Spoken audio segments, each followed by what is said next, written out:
اللہ کے محبوب صلی اللہ علیہ وسلم پر جو شخص درود شریف پڑھتا ہے صلی اللہ علیہ وسلم مثلا، تو ایک مرتبہ درود شریف پڑھتا ہے تو 10 رحمتیں اس پر نازل ہوتی ہیں. رحمت کس پہ نازل ہوتی ہے؟ محبوب پر یا مقبوض پر؟ محبوب پر. جس سے اللہ ناراض ہو اس پر رحمت نازل نہیں ہوتی، بلکہ جو اللہ کا محبوب اور جو دوست ہو اس پر نازل ہوتی ہے. معلوم ہوا ہم درود شریف جب پڑھیں گے تو اللہ کے محبوب بن جائیں گے، اللہ کے محبوب بن جائیں گے.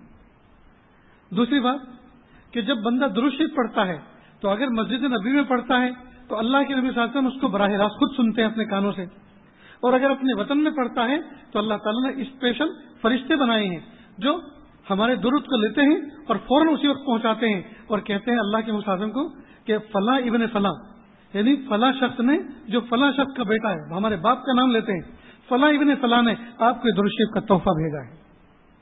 تو اللہ کے محبوب صلی اللہ علیہ وسلم اس کا جواب دیتے ہیں اور محبوب صلی اللہ علیہ وسلم ریپلائی میں اس کے لیے دعا کرتے ہیں. تو جب ہم درود پڑھتے ہوں گے تو محبوب صلی اللہ علیہ وسلم ہمارے لیے دعا کرتے ہوں گے.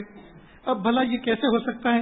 محبوب کی ہمیں دعا مل رہی اور ہم ناکام ہوں، محبوب کی ہمیں دعا مل رہی اور ہم ذلیل ہوں، محبوب کی ہمیں دعا مل رہی ہے اور ہم پریشان ہوں.